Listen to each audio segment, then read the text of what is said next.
Hello నమస్కారం అందరికీ welcome to my YouTube channel. Video చూసే కన్నా ముందు కింద ఉన్న లైక్ బటన్ని క్లిక్ చేయండి. వీడియో కనుక మీరు ఫస్ట్ టైం చూస్తున్నట్టయితే సబ్స్క్రైబ్ బటన్ని క్లిక్ చేయండి అండ్ పక్కన ఉన్న గంట ఐకాన్ని కట్టండి. ఈరోజు వీడియో ఏంటంటే, ఇంట్లో మనం మార్నింగ్ టిఫిన్ చేసేటప్పుడు ఒకళ్ళు దోశ అడుగుతారు, ఒకళ్ళు ఇడ్లీ అడుగుతారు, ఒకళ్ళు ఇంకేదో వెరైటీస్ అడుగుతారు. సో అందరికీ అన్ని వెరైటీస్ చేసి పెట్టలేము కాబట్టి ఈ ఒక్క పిండితోటి మీరు 4 రకాల టిఫిన్స్ చేయగలుగుతారు. సో దీంతో మీరు దోశ, ఇడ్లీ, గుంట పొంగనాలు, ఉత్తప్పం ఈజీగా చేసుకోవచ్చు. ఏ కొలతలతోటి పిండి కలుపుకోవాలో నేను మీకు చూపిస్తాను, రండి. వీడియోని చివరి వరకు చూడండి, స్కిప్ చేయకండి. సో ముందుగా 2 కప్పుల రైస్ని తీసుకోండి. 2 కప్పుల రైస్కి 1 కప్పు మినపప్పు, 1 స్పూన్ మెంతులు. వాటర్ పోసుకొని పప్పులన్నిటిని 3-4 టైమ్స్ బాగా కడుక్కోవాలి. పప్పు అంతా కడుక్కున్నాక పప్పు నానే విధంగా సరిపడా వాటర్ పోసి 5-6 అవర్స్ నానబెట్టుకోవాలి. పిండి పట్టే కన్నా హాఫ్ అన్ అవర్ ముందు 1/2 కప్ అటుకులు, 1/2 కప్ సాబుదానా తీసుకొని వీటిని కూడా బాగా కడుక్కొని సోక్ చేసుకోవాలి సరిపడా వాటర్ పోసి.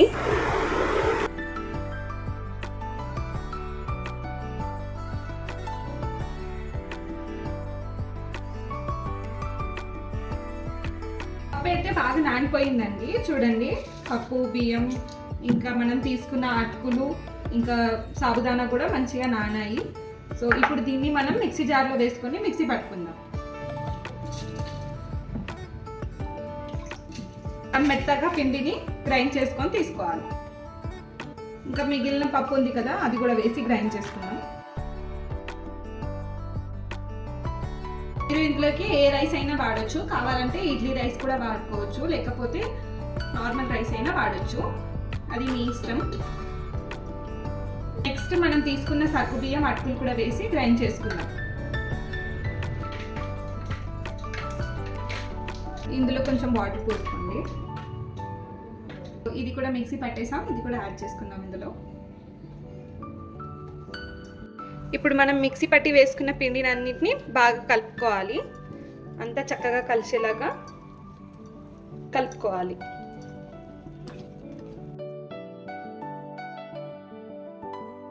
ఇదంతా ఇలా బాగా కలుపుకున్నాక నైట్ అంతా ఫర్మెంట్ అవ్వనివ్వండి. చూడండి పిండి ఎంత చక్కగా పొంగిపోయిందో మనది. నైట్ మొత్తం ఓవర్ నైట్ ఫర్మెంటేషన్ పెడితే ఇప్పుడు ఈ పిండిని అంతా మనం చక్కగా కలిపేసుకోవాలి ఒకసారి.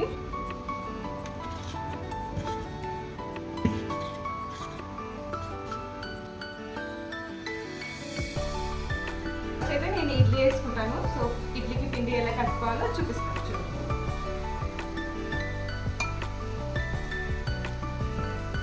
మీకు కావాల్సినంత పిండి తీసుకోండి, సరిపడా ఉప్పు వేసుకోండి. బ్యాటర్కి కన్సిస్టెన్సీ అనేది సరిపోద్ది, సో నేను అది వాటర్ యాడ్ చేయట్లేను. ఇలా మీ పిండి ఇంకా గట్టిగా ఉంటే కొంచెం వాటర్ యాడ్ చేసుకోండి. నాకు మాత్రం కన్సిస్టెన్సీ ఇడ్లీకి అయితే సరిపోయింది, అందుకనే నేను వాటర్ యాడ్ చేసుకుంటాను. సో ఇప్పుడు ఇడ్లీ పాత్రలో పిండి పెడతాను.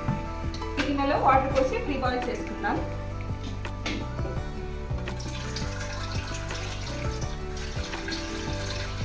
ముద్ద పెట్టేసి వాటర్ని బాయిల్ అవ్వనివ్వాలి, మనం ప్లేట్స్ గ్రీస్ చేసుకునే లోపు.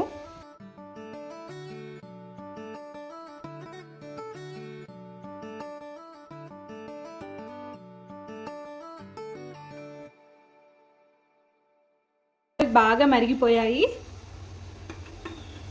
పెట్టేసి ఒక 10 to 15 మినిట్స్ వరకు కుక్ చేసుకోండి. నాకు తెలిసి అయితే ఒక 10 మినిట్స్ హై ఫ్లేమ్లో, ఒక 2 మినిట్స్ లో ఫ్లేమ్లో కుక్ చేసుకుంటే ఇడ్లీలు అనేవి పర్ఫెక్ట్గా కుక్ అవుతాయి. 10 మినిట్స్ అయితే అయిపోయాయి. ఇప్పుడు మనం స్టవ్ ఆఫ్ చేసుకుందాం. స్టవ్ ఆఫ్ చేసుకొని అప్పుడే మూత తీసేయొద్దు, ఒక 2-3 మినిట్స్ లోపల బాగా కుక్ అవ్వనివ్వాలి.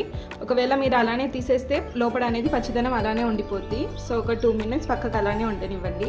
నెక్స్ట్ ఇప్పుడు మనం ఉత్తప్పంకి పిండి కలుపుకుందాం. ఎలా కలుపుకోవాలో చూపిస్తాను. సరిపడా ఉప్పు వేసుకోండి. పిండి అనేది కొంచెం థిక్గా ఉంది, సో నేను కొంచెం అంతా వాటర్ యాడ్ చేస్తున్నాను. సో ఇలా ఉత్తప్పంకి పిండి అనేది ఇలా నేను చూపిస్తున్న విధంగా ఉండాలి. అన్నైతే హీట్ అయిపోయింది, కొంచెం అంతా వాటర్ చల్లి తుడిచేసుకుందాం.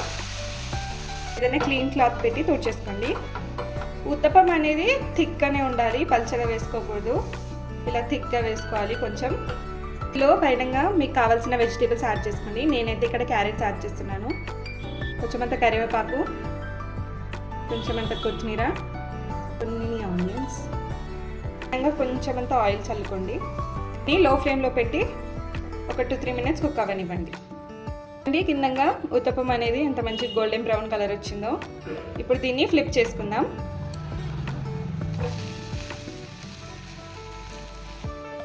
ఇలా బాగా కాలాక ప్లేట్లో తీసుకోండి.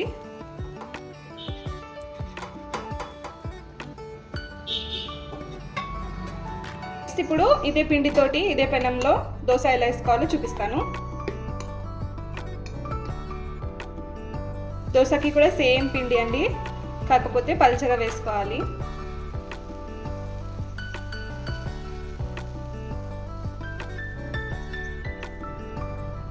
కొంచెమంత ఆయిల్. మీకు దోశ మెత్తగా సాఫ్ట్గా కావాలంటే హై ఫ్లేమ్లో పెట్టి కాల్చుకోండి. లేదు క్రిస్పీగా కావాలంటే ఇలా లో ఫ్లేమ్లో పెట్టి ఇలా రెడ్గా వచ్చే వరకు కాల్చుకోండి. నాకు క్రిస్పీ దోశ వేస్తున్నా కాబట్టి నేను 2 సైడ్ తిప్పట్లేను. ఒకవేళ మీకు సాఫ్ట్గా దోశ కావాలంటే మీరు 2 సైడ్ కాల్చుకోవచ్చు. చూడండి దోశ కలర్ అనేది ఎంత బాగా వచ్చిందో. ఇడ్లీలు చేసి పక్కకు పెట్టుకున్నాం కదా, ఒకసారి ఇవి కూడా చూద్దాం ఎలా అయ్యాయో.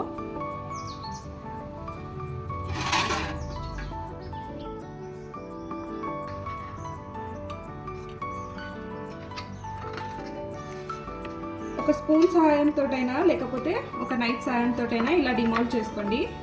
ఇడ్లీ కూడా రెడీ. చూడండి ఎంత సాఫ్ట్గా ఉన్నాయో. గుంట పొంగనాలకి పిండి తీసుకుందాం. కొంచెం సాల్ట్ యాడ్ చేద్దాం. గుంట పొంగనాలు అనేది మీరు అలా కూడా వేసుకోవచ్చు. ఒకవేళ మీకు వెజిటేబుల్స్ వేసుకోవాలంటే ఆనియన్స్ వేసుకోవచ్చు. అందులో క్యారెట్స్ అంత ఇష్టం ఉండదు. అండ్ పచ్చిమిర్చి మీరు కావాలంటే ఉత్తప్పంలో కూడా వేసుకోవచ్చు. అండ్ గుంట పొంగనాలలో కూడా వేసుకోవచ్చు. కాకపోతే నాకు మా బాబు తినడు కాబట్టి నేను వేయట్లేను పచ్చిమిర్చి. మీకు కావాలంటే మీరు పచ్చిమిర్చి వేసుకోవచ్చు. నెక్స్ట్ కరివేపాకు వేస్తున్నా. అండ్ కొత్తిమీర మాత్రం నా గుంట పొంగనాలలో ఫేవరెట్. చాలా బాగుంటుంది కొత్తిమీర టేస్ట్. నేను పిండి అనేది చాలా థిక్గా రుక్కున్నా కాబట్టి నాకు పిండి అయితే థిక్గానే ఉంది. ఒకవేళ మీకు పిండి పల్చగా అనిపిస్తే అందులో 2 స్పూన్స్ మైదా వేసుకోండి. మీరు ఈ పిండితోటి బోండాలు కూడా వేసుకోవచ్చు. ఇందులో ఒక 3 స్పూన్స్ బియ్యం పిండి, ఒక 2 స్పూన్స్ మైదా పిండి వేస్తే మనకి చిన్న చిన్న బోండాల్లాగా కూడా అవుతాయి. ఇందులోకి మనం ఆయిల్ యాడ్ చేసుకుందాం. స్పూన్ సాయంతో ఇలా వేసుకోండి.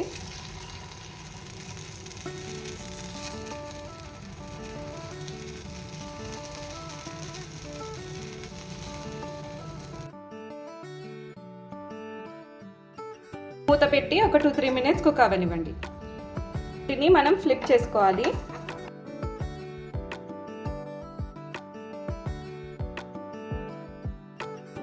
ఇలా ఫస్ట్ సైడ్కి ఇలా డిమోల్డ్ చేసుకొని తర్వాత ఫ్లిప్ చేసుకోవాలి.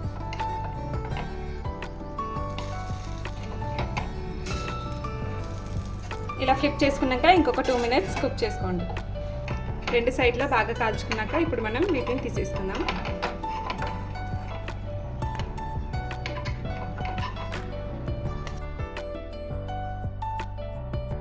చట్నీ కోసం కొన్ని పల్లీలు వేసుకొని రోస్ట్ చేసుకోవాలి. పల్లీలు ఇలా బాగా రోస్ట్ అయ్యాక వేరే ప్యాన్లో తీసుకొని అదే ప్యాన్లో కొద్దిగంత ఆయిల్ పోసుకొని పచ్చిమిర్చి ఫ్రై చేసుకోండి. పచ్చిమిర్చి కొంచెం ఫ్రై అయ్యాక ఇందులో 2 ఎల్లిపాయలు, చిన్న చింతపండు రెమ్మ వేసుకోండి. అన్నీ ఫ్రై అయ్యాక ఇలా గ్యాస్ ఆఫ్ చేసుకొని కొద్దిసేపు పక్కకు పెట్టుకొని మిక్సీ రుబ్బుకోవాలి. మిర్చి వేసుకోవాలి. కొద్దిగంత జీరాకి సరిపడా ఉప్పు వేసుకొని వీటిని మెత్తగా పేస్ట్ లాగా పట్టేసుకోవాలి. దీన్ని థిక్గా ఇష్టపడితే ఇలానే తినొచ్చు, కావాలంటే లేకపోతే మీరు కొన్ని వాటర్ యాడ్ చేసుకోండి. చట్నీ కోసం పోపు పెట్టుకోవడానికి అదే ప్యాన్లో కొద్దిగంత ఆయిల్, ఆవాలు, జీలకర్ర, కరివేపాకు, ఎండుమిర్చి వేసుకొని కొద్దిగంత పసుపు వేసుకొని పోపు వేసుకోవాలి. చూసారు కదా, ఇలా ఒకే పిండితో ఎన్ని రకాల టిఫిన్స్ చేసుకోవచ్చో. ఒకవేళ మీరు బిజినెస్ ఉమెన్ అయ్యండి, లేకపోతే మీకు రోజు పిండి రుబ్బడానికి కుదరకపోతే ఇలా ఒకేసారి పిండి రుబ్బి పెట్టుకుంటే మనకు వారానికి సరిపడా రకరకాల టిఫిన్స్ చేసుకోవచ్చు.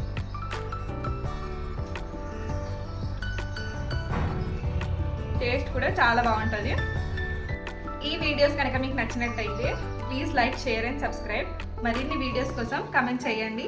ఎండ్ వరకు చూసినందుకు చాలా చాలా థ్యాంక్ యూ.